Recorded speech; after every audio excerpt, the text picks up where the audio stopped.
travailler ensemble, ce n'est pas un discours seulement. Il faut que ce soit de l'action. C'est pour cela que dans la recherche de solutions globales, chacun apportant sa portion de solution pour que ce soit la solution globale, nous avons trouvé un partenaire stratégique qui est le Brésil. Le Brésil aujourd'hui a fait la preuve, a démontré à travers le monde que c'est possible de partir d'une situation d'insécurité alimentaire, vaincre l'insécurité alimentaire, aller au-delà et devenir un exportateur net de produits agricoles. Je suis un homme d'action. Je pense que sans action, il n'y a pas de futur. Absolument. Et le futur commence maintenant, cet protocole que nous avons. Merci beaucoup pour l'opportunité, Jean-Pierre. Je suis très content d'être ici. La possibilité d'ouvrir au bureau de IBRAF ici, c'est possible. Hein? Je pense que nous pouvons commencer à travailler. Et ce protocole que nous avons signé maintenant, c'est l'opportunité de commencer ce partenariat. L'ambassadeur du Brésil a été, comment dire, l'artisan de ce qui se passe aujourd'hui, dont l'aboutissement est la signature de ce protocole.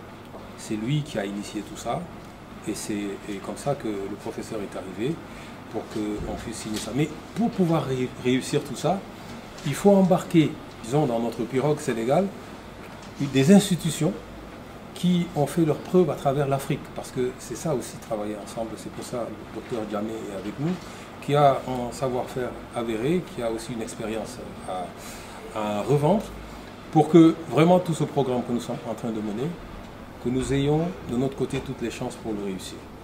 C'est pour ça que nous avons signé ce protocole, pour que les nouveaux terroirs résilients puissent être mis en œuvre, en commençant par le commencement, qui est comment doter nos jeunes qui sont dans l'agriculture ou qui sont intéressés par ce secteur-là, à pouvoir être les véritables vecteurs, les artisans même, les pionniers de cette lutte contre l'insécurité alimentaire. C'est ce que nous avons signé aujourd'hui. Cet événement symbolise le partenariat que AGRA, mon organisation, l'Alliance pour la Révolution verte en Afrique, et l'Institut Afrique-Brésil sont en train aussi de monter pour planifier et organiser ce qu'on appelle un Leadership Academy. C'est un échange d'expériences, c'est un programme qui nous permet de mutualiser les expériences du Brésil et de l'Afrique pour qu'ensemble nous pouvions construire une coopération sud-sud efficace, gagnant-gagnant. Et nous sommes totalement à votre côté, mon ami. Merci. Et toutes les possibilités que nous pouvons prendre du Brésil au Sénégal, nous pouvons, je suis très sûr que nous pouvons commencer maintenant à notre possibilité, importante phase. Nous organisons tous les années au Brésil, chaque année au Brésil, le Forum Brésil-Afrique. L'année passée, Jean-Pierre, il a participé.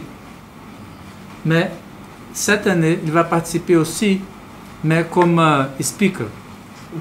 Il va montrer, il va dire à tous les participants qu'est-ce que le Sénégal a fait et qu'est-ce que le Sénégal peut faire pour l'Afrique.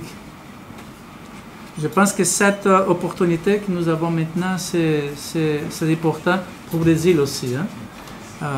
En novembre cette année, nous pouvons ouvrir une grande porte au Brésil pour le Sénégal.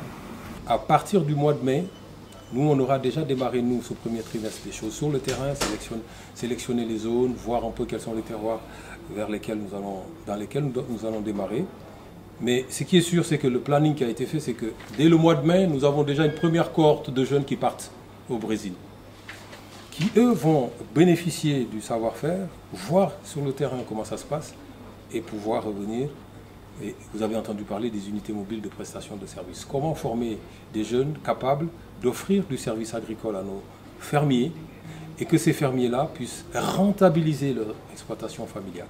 Nous pouvons recevoir, Jean-Pierre, beaucoup de jeunes sénégalais au Brésil pour apprendre qu'est-ce que le Brésil a fait. Mais aussi, nous pouvons recevoir les informations. Et ce document que nous avons maintenant c'est une grande opportunité d'échanger informations avec le Brésil. Que le Brésil est un grand pays agricole qui a réussi des avancées considérables en termes de technologie, de transformation et de politique agro-industrielle. De ce point de vue, le Brésil montre le chemin à d'autres pays africains qui sont dans les mêmes conditions. Le rôle de AGRA, comme je disais tout à l'heure, c'est de travailler avec les gouvernements, les partenaires au développement, les producteurs et le secteur privé pour concevoir et mettre en place des politiques et des programmes de transformation agricole qui font de l'agriculture le moteur de notre économie. En nous appuyant sur le savoir-faire et la technologie et en mutualisant nos efforts, en valorisant nos ressources, c'est vraiment le potentiel que nous voyons de créer de la richesse dans notre continent et de faire de l'Afrique un exportateur net de nourriture.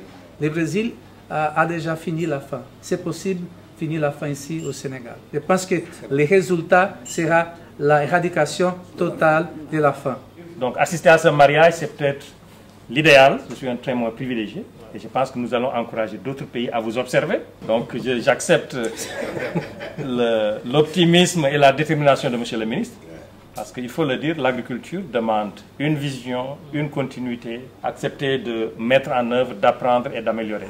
C'est un peu ce que nous sommes en train de voir ici. C'est vraiment rassurant de voir un programme comme ça se mettre en place. Et grosso modo, ce qui est visé, c'est 6 000 exploitations familiales dans le temps que je vous ai indiqué, 2, 4, 5 ans, peu importe. On se donne 2 ans aussi pour voir. Mais ce qui est sûr, c'est que cette année, avant la fin de l'année, nous aurons démarré au moins 50 jeunes seront formés, n'est-ce pas? Et que nous puissions démarrer au moins 200 exploitations familiales résilientes. Voilà. Donc si on le fait au fur et à mesure, c'est par les jeunes, c'est par le terrain, par les producteurs eux-mêmes que nous allons vaincre l'insécurité alimentaire. L'État allume le moteur et les partenaires nous accompagnent.